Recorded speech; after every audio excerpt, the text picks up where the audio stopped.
Estamos dentro de el calendario secular, el calendario de celebraciones, muy cercano al 31 de octubre, que para el creyente es recordar el día de la Reforma Protestante. Ya el viernes pasado a los niños les enseñamos eso, no es Halloween. No sé si usted celebra Halloween o no, pero primero infórmese y después decida. ¿Ya? Pero tenemos el privilegio de contar con la palabra de Dios. Y no solamente eso, sino que tenemos la bendición de sustentar la fe reformada. ¿Ya? La fe reformada. Y la fe reformada, la semana pasada dijimos que es la fe bíblica. Tiene un nombre porque en la reforma Dios ocupó a hombres, ocupó instituciones, se volvió a abrir la Biblia para el pueblo, se entendió la justificación por la fe, etcétera, etcétera. ¿Ya? Pero vamos hoy día nuevamente a hablar de la fe reformada, vamos a mirar un poco las características que tiene una iglesia, un cristiano, una denominación que se hace llamar reformado, ¿eh? Que se supone que el 31 de octubre va a recordar los 506 años de cuando Martín Lutero clavó las 95 tesis en la catedral de Wittenberg. ¿Ya? Se supone. Ahora, un montón aparece, feliz día, reforma, todo, con máscara y todo, pero lo hacen. Pero veíamos que la primera característica de la fe reformada, la fe bíblica, es la soberanía de Dios. Un creyente, una iglesia, una denominación que se diga de fe bíblica reformada, cree en la soberanía de Dios. Es decir, que la iglesia no puede ajustar la soberanía de Dios para acomodar la idea del hombre de lo que es justo y recto, sino que al revés. El hombre se ajusta a la soberanía de Dios. La fe reformada, parte de la base de un Dios soberano y el hombre responsable. 37 semanas lo estuvimos viendo con el libro de Esther. Dios decide, pero el hombre también es responsable de tomar, valga la redundancia, decisiones. Pero no viola la soberanía de Dios. ¿Ya? Y la fe reformada es igual a la soberanía de Dios. Y una de las cosas que vemos en la soberanía de Dios, que el hombre no puede tomar decisiones que son exclusivas de Dios, por ejemplo, la salvación. Y hoy día lo vamos a ver con mayor propiedad. El hombre no tiene facultad de decidir si es salvo o no, ¿ya? Porque está muerto en delito y pecado.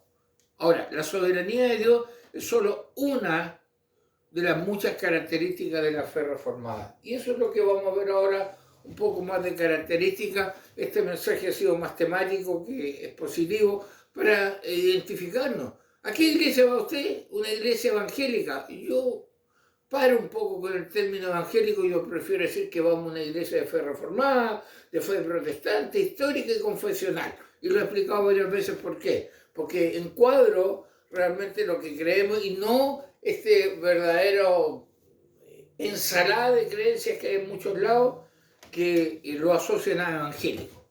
¿Ya? El evangelicalismo, que es el que está de moda hoy en día, nació hace poco más de 100 años en Estados Unidos. No es la fe bíblica que viene pura, es una fe mezclada.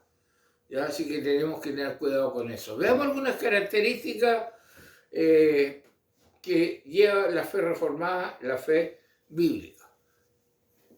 Una fe así que las escrituras son infalibles, que las escrituras son suficientes, la palabra de Dios basta. No necesitamos mezclarla con nada, ni con psicología, ni con psiquiatría, ni con coaching, ni con autoayuda. No, es infalible, es suficiente. ¿Qué significa eso? Escuche bien. El conocimiento del Dios soberano no se deriva de la búsqueda del hombre, sino de la revelación de Dios mismo. La fe reformada sostiene tres cosas: inerrancia de la Escritura, infalibilidad de la Escritura, inspiración de la Escritura. ¿Qué significa eso? Inerrancia, no tiene errores. Creemos que la Biblia no tiene errores. Aunque yo digo, sí los tiene, pero son cosas que no le quitan el mensaje. El horror es que el hombre que escribió, ¿ya? Los hombres que escribieron, pero no que tenga contradicciones. La Biblia es infalible, no falla, no se equivoca. Y eso lo podemos ver en el cumplimiento de profecía. Y es inspirada. ¿Ya? El autor es Dios. aunque hubieran escritores humanos, pero el autor intelectual, el autor responsable es Dios mismo. Por eso creemos que las escrituras son infalibles. No los catecismos, no las confesiones de fe, que son resúmenes de esto, sino las escrituras. Ya son infalibles, son suficientes. Es la palabra inspirada por Dios y hablada por Dios para que pudiéramos conocer y entender lo que Dios revelaría a sí mismo. Aquí voy a pedir a Carmen que me ayude a buscar, bueno, va a ser varios. Versículo 2 de Timoteo 3:16. La palabra cuyo autor es Dios y que se la entrega a Dios. Y es suficiente. Sin esa palabra no podríamos tener un conocimiento de Dios. ¿Ya? ¿Qué dice 2 Timoteo 3:16? Toda la escritura es inspirada por Dios y útil para enseñar, para redarguir, para corregir, para instruir en justicia. ¿Ah? Con la Biblia tenemos un testimonio confiable y seguro acerca de Dios y su Hijo. La obra de Cristo, la redención, la liberación de su iglesia, todo lo que necesitamos saber está en la Escritura. Por eso son infalibles, son suficientes. Personalmente, y la fe reformada no debería aceptar la Biblia porque la Biblia no necesita la Biblia es suficiente. Hoy día la han mezclado, hermano. ¿Ya? Y colocan cosas que son imposibles, como la psicología cristiana. Esos dos términos no pegan.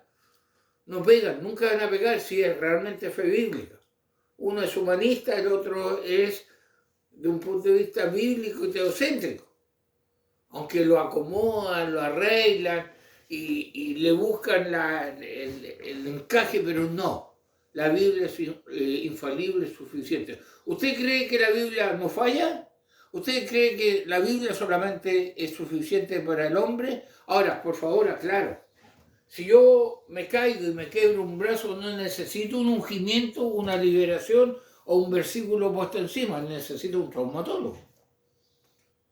¿Ya? Ahí tengo que usar la herramienta y las cosas que Dios permite que existan. Pero si es otro mi problema, un problema de que no tengo significado en la vida, un problema de un pecado que no puedo abandonar, eso no tengo que ir a ayuda humana, sino que la Biblia es suficiente. ¿Ya? Y si conozco a Dios con mayor razón, la Biblia es la que me entrega la herramienta suficiente. Otra característica, no solo soberanía de Dios, sino que la Biblia es suficiente. Veamos qué más la fe reformada es la fe bíblica. Bueno, la fe bíblica se caracteriza por el pacto de gracia. Ahora, hay varios pactos, o sea, este pacto tiene varias partes, ya, pero hoy día vamos a verlo en forma general. Ya, cuando usted habla de fe reformada, está hablando del pacto de gracia.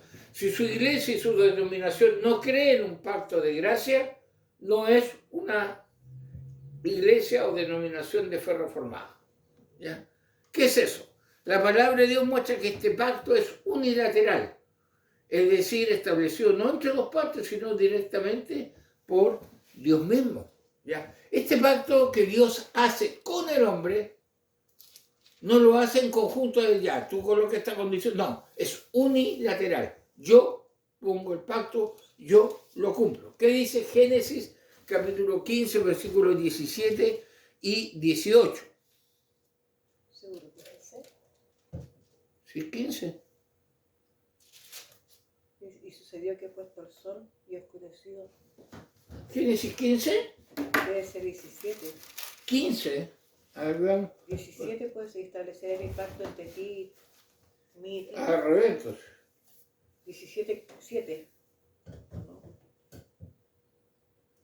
Sí. 17, Perdón, 17, 7. Dice, y estableceré mi pacto entre mí y ti y tu descendencia después de ti en sus generaciones, por pacto perpetuo para ser tu Dios y el de tu descendencia después de ti. ¿Ya? Un pacto unilateral, un pacto que viene de parte de Dios. ¿Ya? Ahora, este pacto es inquebrantable, en el sentido de que cuando Dios lo establece con su pueblo, continúa por toda la eternidad. Lo acabamos de leer 17:7. Este pacto no es una especie de arreglo por el cual Dios lleva a su pueblo al cielo, sino que es el fin o la meta que Dios tiene en mente. Ahora, no es una cosa que el hombre diga, ya, mira, yo coloco esto, tú colocas lo otro y llegamos a un pacto. No, no, no, no. Y es interesante cómo dice el versículo, ¿ya? Y estableceré mi pacto entre mí y ti, y tu descendencia después de ti en sus generaciones, por pacto perpetuo, para ser tu Dios y él tu descendencia y el de tu descendencia después de ti. Hermano, por eso a veces nuestros hijos, aunque estén en rebeldía, aunque estén en pecado, gozan, entre comillas, del pacto que Dios ha hecho con sus padres cristianos. Y a veces los padres cristianos estamos chuecos, pero hay un pacto de nuestros padres que también creen en el Señor, y así está de tu descendencia. Entonces, el pacto de gracia es un acuerdo o una palabra que Dios ha colocado y que va a cumplir. ¿Por qué? Es el pacto que se complace en establecer en la línea de las generaciones. ¿Ya? Hermano, a veces no nos damos ni cuenta que estamos disfrutando de cierta misericordia y bondad y paciencia de Dios, porque hay unos abuelos o unos bisabuelos que estuvieron orando y que Dios hizo un pacto con ellos. ¿Ya? Entonces mis hijos, si están chuecos, están con una vida desordenada, si no se arrepienten van a tener que dar cuenta ante Dios.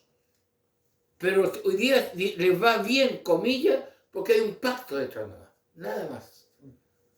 Pero ese pacto es algo muy interesante. Miren lo que voy a colocar acá. Miren.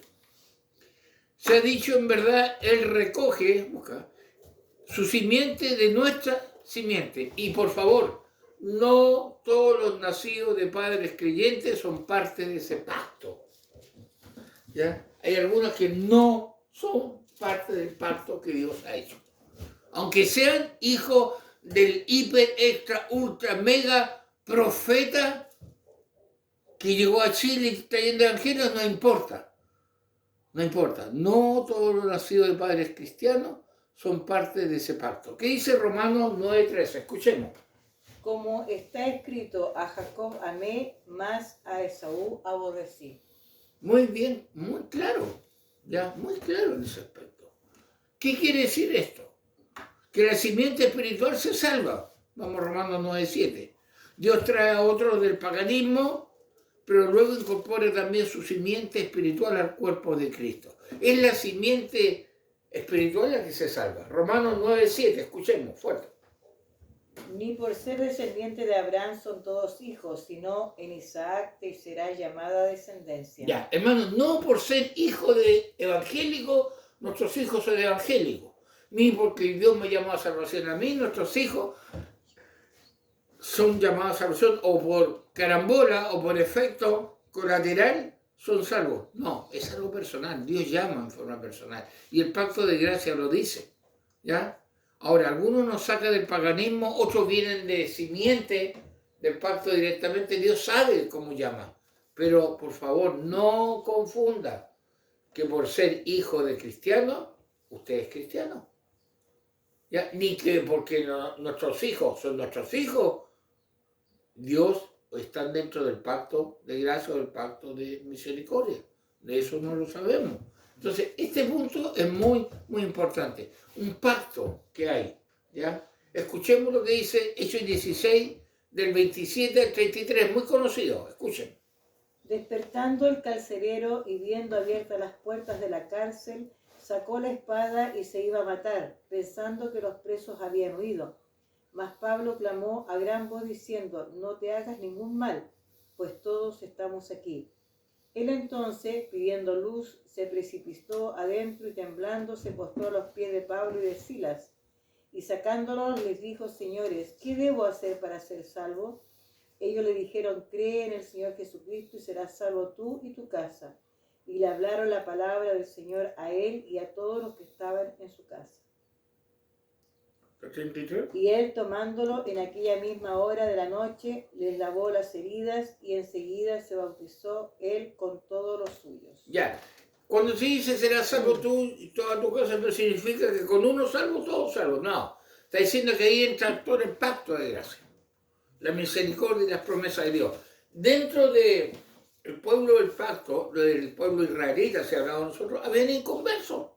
Y cuando Dios mandaba misericordia y beneficiaba al pueblo, también los inconversos se beneficiaban, aun cuando no eran salvos. Porque hay una cosa que es el pueblo visible y la otra es la iglesia invisible, son dos cosas diferentes. Entonces acá nos damos cuenta que hay un pacto y ese pacto se demuestra y ese pacto es un sello de la fe reformada a través de algo que es muy polémico, pero no lo vamos a poder ver en pocos minutos, que es el bautismo infantil. ¿Ya? La fe reformada sigue la práctica del bautismo de los creyentes, y esta ha sido práctica constante de los creyentes reformados desde los días de Juan Calvino, por ejemplo, pero este bautismo se basa en la verdad del pacto de Dios establecido en la línea de generaciones de los creyentes. No todos los niños bautizados son salvos.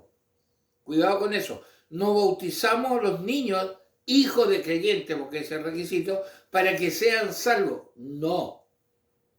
Sino que debido a que Dios establece su pacto en la línea de generaciones, lo vimos, entre mí y ti y tus generaciones, estos también reciben la señal de ese pacto y de la justicia que es por la fe. Es una señal, es como una marca, son hijos del pacto, pero nos están diciendo directamente que son salvos.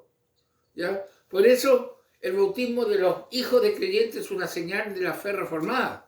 Una iglesia que se llame reformada y que no bautice niños de hijos de creyentes está sacándose una de las principales características. Yo sé que hay una lucha de que el pacto abrahámico que no está, que el pacto de eso ya, dejemos que los teólogos peleen, pero lo importante es que la Biblia muestra. Hay una base y también un aspecto práctico que los apóstoles bautizaron a los creyentes en sus familias de sus casas. Lo leyó recién Carmen. Fue bautizado él y toda su casa. ¿Ya? Toda su casa. Entonces, podemos mirar y ver, por ejemplo, miremos Hechos 16:15, un versículo que nos ayuda a esclarecer o a darle base más que nada. Esto, Hechos 16:15. ¿Ya? Y cuando fue bautizada y su familia nos rogó, diciendo, si habéis juzgado que yo sea fiel al Señor, entrad en mi casa y posad, y nos obligó a quedarnos. ¿Ya? Y hermoso eso, ¿verdad? ¿Ya? Lidia fue bautizada, ella y su casa. O sea, hay mucha base para esto. ¿Ya? Yo sé que hay peleas, que no, que el bautismo tiene que ser cuando sean conscientes. Sí, también los que son conscientes y saben de su fe tienen que bautizarse. Pero los hijos de los creyentes llevan una marca. Los judíos llevan la circuncisión. El hijo del creyente lleva la marca del bautismo. Pero al hijo del creyente bautizado hay que decirle, yo te bauticé, eres parte del pacto, pero tú tienes que tener un encuentro personal con el Señor. Tú tienes que ser llamado por Dios, tienes que ser perdonado, porque el bautismo no te salva. Ya el bautismo no te salva. 1 Corintios 1:16 también está dentro de la idea. 1 Corintios 1:16, ¿ya? Dice así, 1 Corintios 1:16. También bauticé a la familia de Estéfana. De las demás no sé si bautizó a algún otro. A la familia. Era interesante que el rito era no solo para los padres, sino para los hijos de aquellos padres. Pero no eran cualquiera. ¿Ya? No es que venga una persona de por ahí, quiere bautizar al niño para que no se le haya bien, para pasarlo de moro a cristiano. No, es para hijos de creyentes. ¿Ya? Otro símbolo. Vimos la soberanía de Dios, vimos la suficiencia y la infalibilidad de la Escritura, vimos el pacto de gracia y ahora estamos viendo el bautismo infantil. Y vamos a la última característica, quizás la más conocida de la fe reformada, que los 5 puntos del calvinismo, tulip en inglés, con respecto a tulipán, porque cada letra de este acróstico tiene un significado, ¿ya? Y esto nosotros como gente de fe reformada deberíamos conocerlo. Es bíblico. Por ejemplo, la T, ¿ya? Vamos a empezar a aplicarla. Estos son los 5 puntos del calvinismo. Ahora, no es todo el calvinismo, algunos creen que esto es el calvinismo. Ahora, ¿por qué nace estos 5 puntos? Porque el arminianismo, los que creen lo contrario, y que fue declarado una herejía, establecieron 5 puntos. Por ejemplo, dijeron que el hombre cuando cae en pecado, no fue afectado todo el hombre por el pecado, sino que la voluntad quedó intocable. Por lo tanto, el hombre puede decidir si es salvo o no. Es un punto arminiano. Arminio fue declarado hereje. ¿Ya? Y el gran porcentaje de la iglesia evangélica en Chile son arminianas. Entonces, estos 5 puntos salieron como respuesta en el sínodo de Dort a los 5 puntos arminianos. Los vamos a ver brevemente. Empezamos con la primera. La T, está escrito ahí en inglés, significa total depravación o depravación total. El hombre está totalmente depravado espiritualmente. No es que el sea 100% pecador activo, sino que todo su ser ha sido infectado por el pecado. ¿Ya? El hombre nace muerto en pecado, incapaz y no dispuesto a hacer ningún bien. Ese es el origen. Hermano, ¿por qué los niños chiquititos? Mire, mintió. Mire cómo responde. Uy, escondió esa que es pillo. No, no es pillo. Trae este sello en su ADN, trae la depravación total. Suena fuerte. Algunos lo han cambiado por incapacidad total para que no suene tan fuerte. Pues yo digo, oye, este es un depravado total, lo digan para otro lado. Pero bíblicamente significa que es incapaz el hombre de tomar una decisión por Cristo mientras Cristo no lo salve. ¿Qué dice Romanos 3:10? Como está escrito, no hay justo ni aún uno. Ni uno, ni el Papa, ni el gran evangelista, ni el fundador de... No, ni uno. ¿Ya? Por eso la condición del ser humano es total depravación. Mientras Dios no lo llame y lo cambie, es un total depravado espiritualmente hablando. Todos son culpables del primer pecado de Adán. Lo heredaron. Por eso, hermano, usted no tiene que enseñarle a un niño a mentir. Sabe solito. No tiene que enseñarle a engañar. Sabe solito. Inclusive a veces en la cuna llora, quiere hacer lo que él quiere porque viene con eso. Por eso necesitan la gracia de Dios en su vida. ¿Ya? Este punto es importante. ¿Por qué? Todos transgreden la ley de Dios por naturaleza, por cuanto todos pecaron y están destituidos de la gloria de Dios. Todos pecaron y están destituidos de la gloria de Dios. No nos engañemos en cuanto a los angelitos, ¿ya? En cuanto a que son inocentes porque son diferentes. No engañemos. Necesitan de la gracia de Dios. Bueno, decir que todos han pecado y que vienen por naturaleza depravados o incapaces, ya para que no suene tan fuerte, hay varias conclusiones. Miren la primera. No se puede ofrecer a un pecador muerto la salvación en Cristo. ¿Cómo se me ocurre estar diciendo un muerto acepta a Cristo si está muerto? Ay, con eso mato. Yo sé que mato el evangelismo hoy en día, pero es bíblico. Y Él os dio vida a vosotros cuando estáis agonizando en delito y pecado. Cuando estáis en la UCI, delito y pecado. No, cuando estáis muertos en delito y pecado. Muerto. Entonces no se puede ofrecer a un pecador muerto la salvación en Cristo. Ni tampoco se puede invitar a tal persona a aceptar a Cristo o recibirlo en su corazón. ¿Cómo está invitando a un muerto que reciba a Cristo o que pase al púlpito para ser salvo, hermano? Y eso es lo que pasa hoy en día. Todas las personas que quieren, mira, y deseen recibir a Cristo, levanten la mano, ahora el que levantó la mano más adelante va a recibirlo. O sea, estoy levantando muertos y haciéndolos caminar, hermano. O sea, ¿está dando cuenta? ¿Por qué? Porque esta es una verdad bíblica y parte de la fe reformada. Su estado del hombre sin Cristo es tal que la actividad espiritual es imposible de su parte. Hermano, muerto. Si usted no tiene muy claro lo que es un muerto, vaya al cementerio y desentierra un cadáver. Y trate que ese cadáver cante, que baile, que hable. Se lo van a llevar preso a usted por profanar y por loco. Bueno, es lo mismo que estamos haciendo muchas veces con la gente inconversa. Estamos haciendo que ellos decidan, ellos no pueden decidir. Usted dirá, bueno, ¿y cómo evangelizo? Llévelo a Cristo, no a una decisión personal. Enfréntelo con los que van a partir y dar cuenta al Señor. ¿Ya? Y si el Señor le da vida a esa persona solita va a buscar del Señor, va a buscar a Cristo. ¿Ya? Pero el primer punto de los 5 puntos del calvinismo es que el hombre está totalmente depravado por naturaleza. Segundo punto, con la U, la elección incondicional. Dios nos escogió desde antes de la fundación del mundo a un pueblo. Él nos escogió antes de la fundación del mundo.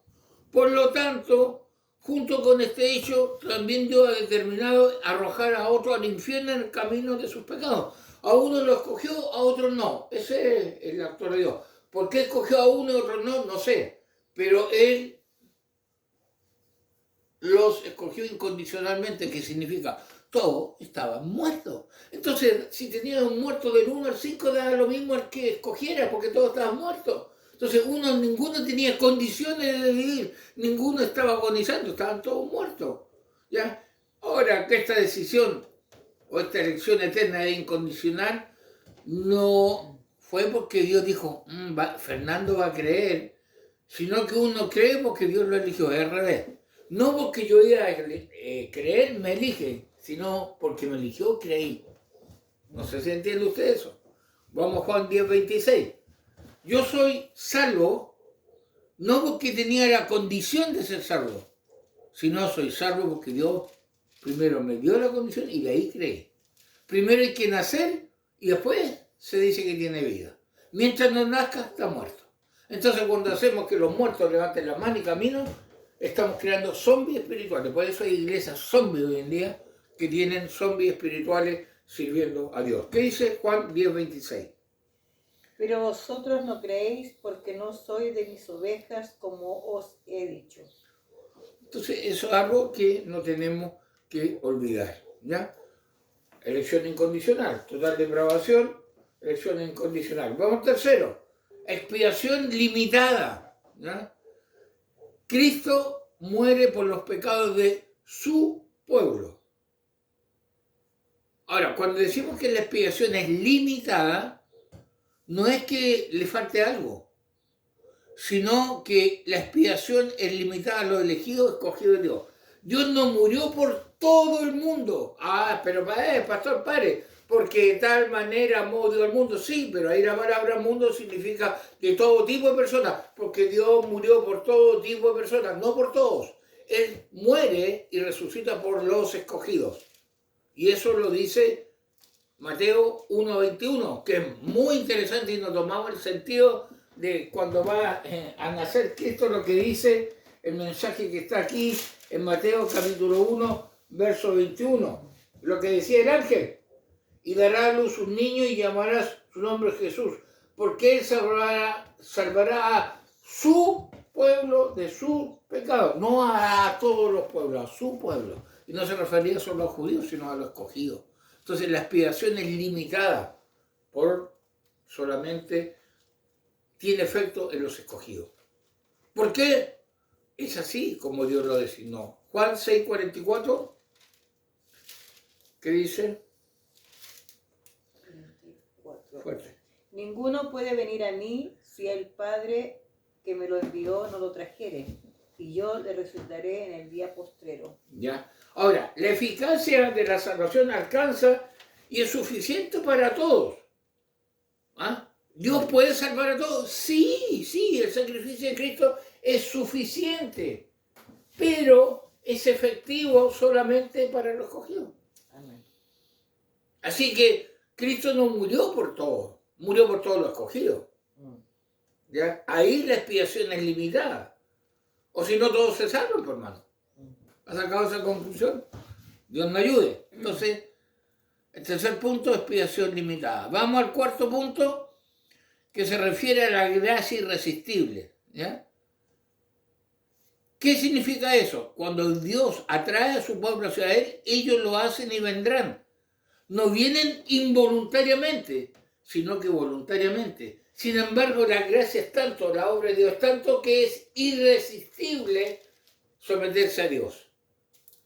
No lo está obligando, pero como le dio nueva vida, como el Espíritu Santo mora en la vida de esa persona, solo va a Cristo. Por eso es irresistible la gracia. En otras palabras, el pecador no puede resistirse a la gracia salvadora de Cristo. Es decir, un pecador no le puede decir no a Cristo cuando él realmente lo está llamando. Sí le puede decir una invitación humana, sí, pero no le puede decir no a Dios. ¿Qué dice Juan 6:37? Todo lo que el Padre me da, vendrá a mí, y el que a mí viene, no le echo fuera. ¿Ya? Irresistible. Y por último, toda esta salvación es la preservación de los santos. Eso significa que uno que es elegido, llamado y atraído a Jesucristo, también permanecerá en la fe y en forma segura será llevado a la gloria. Estos santos pueden pecar gravemente y caer por un tiempo en ciertos pecados, pero Dios los trae de vuelta a sí mismo. Aquellos por quienes Cristo murió serán 100% salvados. ¿Qué significa eso? Que la salvación no se pierde. ¿Significa eso entonces que vivo como me da la gana? No. Si una persona dice ser salvo y vive en pecado, no es salvo. Pero si es salvo puede caer en un periodo, ¿ya?, de alejarse de la fe, pero tarde o temprano vuelve arrepentido y cambiado. ¿Ya? Ser salvo por siempre no es licencia para pecar, al revés. El salvo por siempre tiene ese temor de no caer ante Dios. Y si cae, se levanta y sigue. Porque la salvación es un regalo, por lo tanto, si yo no lo he ganado, no lo puedo perder. Ahora, muchos se ríen de eso. Salvo, siempre salvo, SSS le llaman y se hacen mofa. Pero eso lo dice la Escritura. ¿Qué dice Filipenses 1:6? Estando persuadido de esto, que el que comenzó en vosotros la buena obra, la perfeccionará hasta el día de Jesucristo. El que me llamó a salvación me hizo nacer de nuevo, vamos a llegar. ¿Se acuerdan? Santificación posicional, santificación progresiva, santificación final. Qué interesante. Y Romanos 8, 29 y 30, muy conocido, escuchen. Porque a los que antes conoció también los predestinó para que fuesen hechos conforme a la imagen de su Hijo, para que Él sea el primogénito entre muchos hermanos. A los que predestinó, a estos también llamó. A los que llamó, a estos también justificó. A los que justificó, a estos también glorificó. ¿Ya? Ahí está la cadena de oro. Entonces estamos hablando de estas 5 verdades. No es toda la fe reformada, pero por lo menos da la base mínima para decirse que tenemos una fe bíblica, fe reformada. Por lo tanto, la fe reformada, la fe bíblica, tiene como mínimo las características de creer en la soberanía de Dios. ¿Ya? Si una creyente en una iglesia no cree que Dios es soberano o que el hombre puede cambiar los planes de Dios, no es una fe reformada, no es una fe bíblica. Cree como mínimo, tiene la característica como mínimo de que las escrituras son infalibles, son suficientes. ¿Ya? También de un pacto de gracia unilateral que Dios no cambia y que es de generación en generación. También del bautismo infantil como sello del pacto para los niños. Ya no que los niños lo hagan salvos, sino muestran que son parte del pueblo de Dios. Y los 5 puntos del calvinismo que vimos hoy día: la total depravación, la salvación que es incondicional, ya la perseverancia de los santos, los 5 puntos que tenemos que usted debería conocer. Entonces, hermano, para ir cerrando el mensaje, un creyente, una iglesia o una denominación que no posea estas características o las posea adulteradas, no debe hacerse llamar de fe reformada o de fe bíblica, lamentablemente. ¿Ya? Y no tiene nada que celebrar el 31 de octubre. ¿Ya? Hay que revisar. A veces han cambiado estas verdades.